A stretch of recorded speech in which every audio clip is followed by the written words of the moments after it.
Antonio Conte और स्पर्स का जो किस्सा है, जो टॉक्सिक रिलेशनशिप चल रही थी काफी टाइम से, that is finally come to an end. Antonio Conte काफी टाइम से खुद को जॉब से निकालने की कोशिश कर रहे थे, बहुत बार पब्लिकली आके स्पर्स को क्रिटिसाइज भी किया है कॉन्टे ने। एंड फाइनल स्ट्रॉ जो टॉटनम ने डैनियल लीवी ने ड्रॉ कर दी थी एक हफ्ते पहले ही, और इमिनेंट सा ही लग रहा था जब इंटरनेशनल ब्रेक शुरू होने से पहले कि एंटोनियो कॉन्टे सैक हो जाएगा, और यही हुआ। बताया तो हमें यही गया है कि Antonio Conte has left Tottenham by mutual consent. Club के इस समय जिस हिसाब से हालत है, Tottenham are not in as bad a position in the Premier League कि कॉन्टे को जाना पड़े।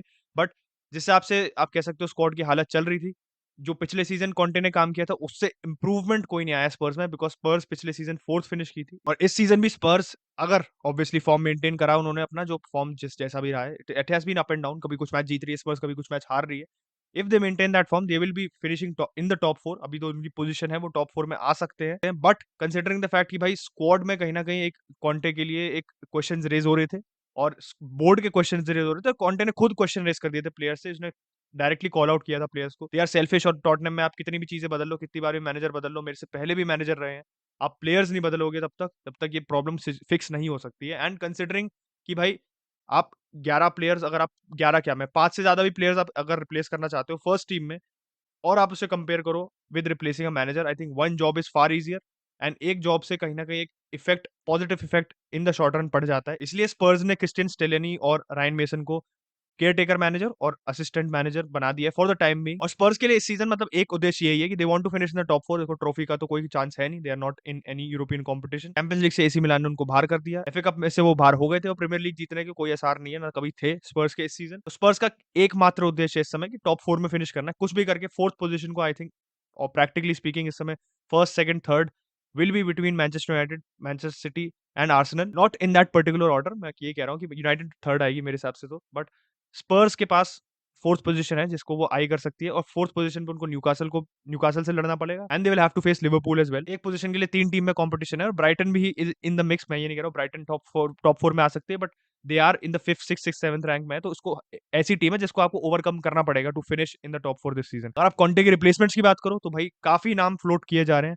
एक तो ऑब्वियसली मॉरिसियो पोचेटिनो है, जिसको रिटर्न के बारे में लोग बात कर रहे हैं, some fans are in favour, some fans are not. But जो मैंने लाइव में भी बात की थी मेसी के कॉन्टेक्स्ट में, कि रियूनियन क्या कभी कभार होना चाहिए या नहीं होना चाहिए, मेसी की भी बात करेंगे अभी भी थोड़ी देर में बस। बट मुझे लगता है कि पोचेटिनो के साथ जो स्पर्स ने अचीव किया था, पोचेटिनो अपनी सीलिंग अचीव करके गया था टॉटनहम में, he went to a Champions League final. उसके बाद कहीं ना कहीं जो हो सकती है ना स्क्वाड में, जो डिजायर थी स्क्वाड में, जो आग होती है ना, एक हंगर होती है आपको टू विन समथिंग, वो एक मोटिवेशन होता है टू डू समथिंग, एक बेसिकली आपका ऑब्जेक्टिव होता है, वो लैक ऑफ ऑब्जेक्टिव लग रहा था। That is why ultimately Pochettino was sacked. And in terms of backing बात करो, और आप कह सकते हो जो वापस टॉटनहम में आके क्या पोचेटिनो अपने प्रीवियस टेन्योर से ज्यादा अचीव कर सकता है, इस पे आई थिंक क्वेश्चंस रेज करने पड़ेंगे। इसलिए आई थिंक पोचेटिनो पे 100% sold new on him coming back to Spurs. Tuchel की बात हुई थी, Tuchel is obviously gone to Bayern Munich, जैसे ही कोई स्पर्स से लिंक होता है तो तुरंत वो चला जाता है दूसरे क्लब, तो टूखेल के साथ भी हुआ। नागल्समैन जो सैक किए गए थे, he is obviously on the radar, and I think he is in favour of coming to Spurs, मतलब वो मना नहीं करेगा, he would be positively considering Spurs का मूव।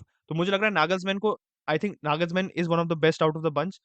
और भी ऑप्शन है नागल्समैन पे आने से पहले, आई थिंक आप रॉबर्टो डिजर्बी को देखो ब्राइटन में। ब्राइटन को एक तरीके से जो लिवरपूल ने जो साउथहैम्पटन का हाल बना रखा था प्लेयर्स लेने के मामले में, ब्राइटन का वो मामला बन गया बेसिकली मैनेजर्स लेने के लिए। पॉटर को चेल्सी ने उठा लिया, and if De Zerbi is taken by Spurs, तो मतलब आयरनी होगी, पर कायदे से अगर आप देखो दोनों क्लब्स की trajectory in terms of what they are achieving Premier league में, तो मुझे नहीं लगता Spurs can really beat Brighton at what Brighton are doing. And Brighton में जो डिजर्बी कर रहा है, I think he would want to stay. तो डिजर्बी को क्या टारगेट कर पाते हैं वो ये देखना पड़ेगा।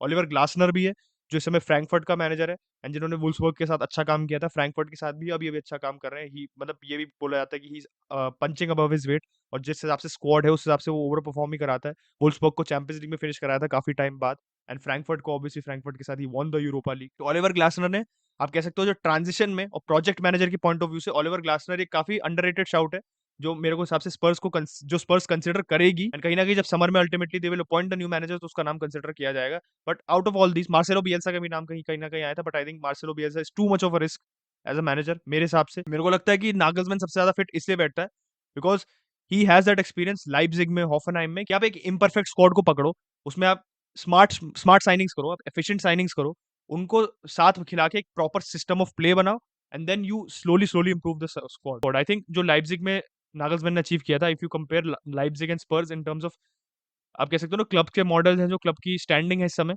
बुंडेसलीगा और प्रीमियर लीग में रिस्पेक्टिवली, आई थिंक सिमिलर है कहीं ना कहीं। तो मेरे को लगता है कि नागल्समैन जो लाइप्जिग में उसने काम किया था, अगर आप इसको एक इफेक्टिव स्काउटिंग सिस्टम के साथ अच्छे प्लेयर्स लाके दो, प्लेयर्स जिनको वो पॉलिश कर सकता है, he is a very good manager when it comes to player improvement. तो मेरे हिसाब से Nagelsmann will be the best shout for Spurs, and I think जो ब्रायन ने कहीं ना कहीं मेरे हिसाब से रैशली एक्ट किया है, उस रैश डिसीजन का स्पर्स फायदा उठा सकते हैं। आई थिंक स्पर्स के लिए बिल्कुल आइडियल सिनारियो, क्योंकि कॉन्टे जाना चाहता था, कॉन्टे को सैक कर दिया, and you get a young and up and coming manager, one of the best managers in German football, उसको आप अपना मैनेजर बना सकते हो। और जो बायर्न की कंसर्न थी नागल्समैन को लेके, वो स्पर्स में रेप्लिकेट भी नहीं होगी, क्योंकि जो अपेरेंटली वो यूथ को प्रमोशन नहीं हो रहा था बायर्न में, जो खासकर बायर्न में होता भी नहीं है कि यूथ आप उनकी अकेडमी से बहुत ज्यादा प्लेयर्स खेले उनकी टीम में। उनकी फिलोसफी यही रहती है कि वो जर्मन फुटबॉल में जो best up and coming players होते हैं, हर क्लब से वो पिक एंड चूज कर लेते हैं, and then they make up best side. जो सारे बेस्ट जर्मन प्लेयर्स होते हैं, most of them play for Bayern Munich. तो स्पर्स में भी ऐसा कोई एकेडमी वाला सिस्टम तो है नहीं कि एकेडमी से आपको बहुत ज्यादा प्रेशर हो आप पे इंटरनली कि एकेडमी से प्लेयर्स को पुश करो।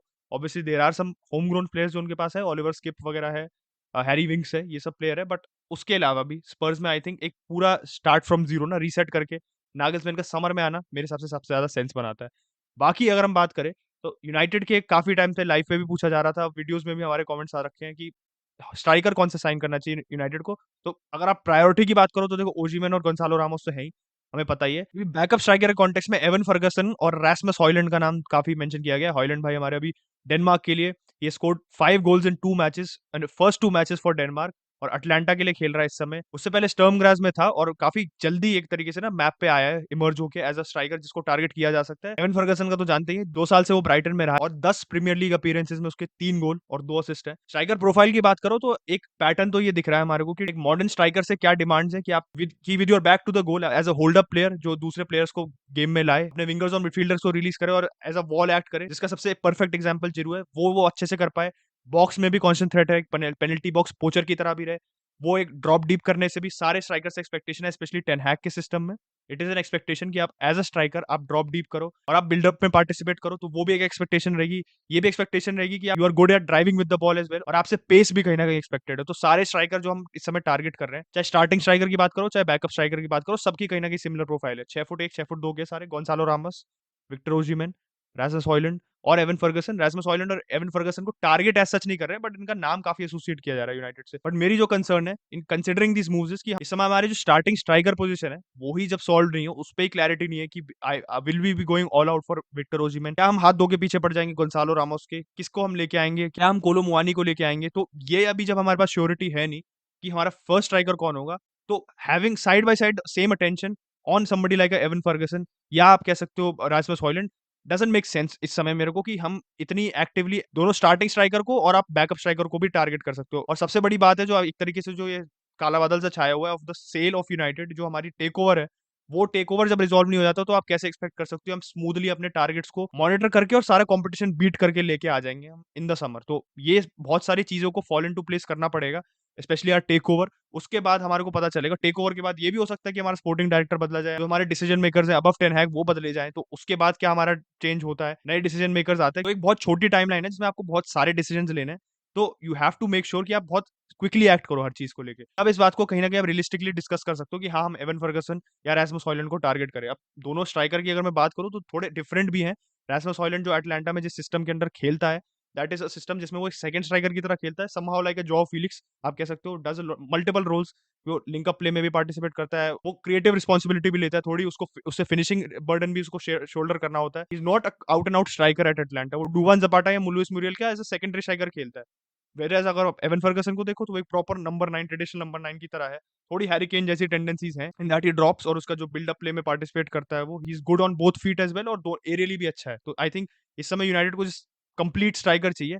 We specially need a pacy striker और एक ऐसा स्ट्राइकर जो good with the ball at his feet है। अब अगर आप आर्सेनल का प्रोजेक्ट भी देखो तो हेजूस को लेके आए, वो एक ट्रेडिशनल नंबर 9 नहीं है। हेजूस हेजूस एक क्रिएटिव रोल भी प्ले करता है और बिल्डअप में बहुत इंपॉर्टेंट है। कहीं ना कहीं मेरे को लगता है आर्टेटा में और टेन हैग में एक सिमिलैरिटी है in terms of how they want the side to be playing, और जो स्ट्राइकर से एक्सपेक्टेशन है टीम में, मुझे लगता है एक सिमिलैरिटी है। तो आप अगर आप देखो हेजूस जिस टाइप का striker, I think ten Hag would also love a striker like Jesus, इसलिए वो एक ऐसा स्ट्राइकर टारगेट करेगा who is good with the ball at his feet, जो सिर्फ खाली जिसका मात्र उद्देश्य ये नहीं कि गोल मारने हैं मेरे को टीम के लिए, मेरे को टीम के लिए खेलना है। उस कॉन्टेक्स्ट में हॉयलैंड थोड़ा कंप्लीट स्ट्राइकर है, ही सब स्ट्राइकर जिसपे और बड़ा स्किल सेट है जिससे रिफाइन किया जा सकता है, एंड फर्गसन अलग है। बट ओवरऑल अगर मेरी चॉइस की मैं बात करूँ तो I would go with somebody like Ferguson जो प्रीमियर लीग में ऑलरेडी खेल चुका है। I think we should target him, but सबसे पहले जैसे मैंने पहले भी कहा था एंड इस पॉइंट के शुरू में ही कहा था, हमें ओजिमेन या गोंसालो रामोस को पहले फाइनलाइज करना पड़ेगा before going to any of the strikers, क्योंकि ये प्रायोरिटी नहीं है हमारी। आखिरी में मेसी की ऑलरेडी हम बात कर चुके हैं लाइव में, बट मेसी पे ये अपडेट आई है कि Barcelona are preparing a proposal, वो they are talking internally, proposal create कर रहे हैं हमारे फेब्रिजियो रोमानो भाई, जो असली असली रोमानो, असली transfer journalist, not like the fraud I am. तो रोमानो ने ये कहा है कि भाई बार्सिलोना इंटरनली बात कर रही है। सबसे बड़ा बार्सिलोना के लिए स्टम्बलिंग ब्लॉक इस समय ये है कि भाई उनकी एक लिमिटेड वेज कैप है और अराउंड 200 मिलियन का डेफिसिट है जो उनको मीट करना पड़ेगा through player sales and through adjustments in the wage cap summer में, जिससे वो प्लेयर साइन कर सके सक्सेसफुली विदाउट एनी, आप कह सकते हो ना, कोई टर्म्स एंड कंडीशंस के साथ। तो बारसा को वो पहले मीट करना पड़ेगा before they can focus on Messi. उसके अलावा बारसा के लिए एक बहुत बड़ी प्रॉब्लम जो इस समय है इज दैट गैवीज रजिस्ट्रेशन, क्योंकि गैवी का रजिस्ट्रेशन मना कर दिया है और जो कोर्ट पे डिसीजन चल रहा था, जो रिव्यू चल रहा था, दैट हैज बीन रिफ्यूज। तो गैवी का contract will finish in the summer. जो उसका ला मसिया वाला बारसा बी के साथ कॉन्ट्रैक्ट है that will expire in the summer. मेरे को तो जो मैंने लाइव में भी कहा था, जो मुझे अभी भी लगता है कि Barca will not let him go ना फ्री एजेंट, अगर वो बन भी जाता है फॉर अ ब्रीफ पीरियड, तो गैवी का भी कहीं मन होगा बारसा से छोड़ के जाने का। बस बात ये है कि बारसा के पास multiple things to focus on है इस समय, and they have to ensure कि भाई अपने सारे फाइनेंसेस इन ऑर्डर। अब जब आपके पास होना, जब आपके पास पूरी तरह क्लैरिटी हो कि हाँ सब चीज decided, now we can focus on getting Messi back, तब ये डिसीजन लेना चाहिए, नॉट बिफोर हैंड। और ना बारसा ले पाएगी। तो मुझे नहीं लगता कि मेसी की जो क्लैरिटी है, will Messi stay at PSG या will he go back to Barca, Messi will not make a decision yet. PSG ने अपनी प्रपोजल टेबल पर डाल दी है, तो Messi I think is waiting on Barca to make a move, and if Barca make a move in the near future तो Messi will obviously consider, and I think Messi will prefer coming back to Barcelona. But अगर Barça टालती जाती है तो इस possibility को भी आप रूल आउट नहीं कर सकते कि मेसी स्टेज एट पीएसजी। तो आप लोगों के थॉट्स है, who should be Tottenham's next manager, और एवन फर्गसन और रास्मस हॉयलैंड में से कौन आप यूनाइटेड के लिए एज अ बैकअप स्ट्राइकर लेके आना चाहोगे? एंड फाइनली मैं पोल तो इस पे कर चुका हूं, but do you think Messi will come back to Barcelona, and do you think Barcelona will be able to beat PSG to a better proposal to bring Messi back? Let me know in the comment section down below. 22K करा दो भाई, हमारे 21.3K हो गए, तो 21.5 पे पहले पहुंचते, फिर 22K पे पहुंचेंगे। तो make sure you subscribe. Like target हम ज्यादा नहीं रखते, बट 500 लाइक का टारगेट रखते, तो make sure you like the video, and I will catch you guys in the next video. Bye bye.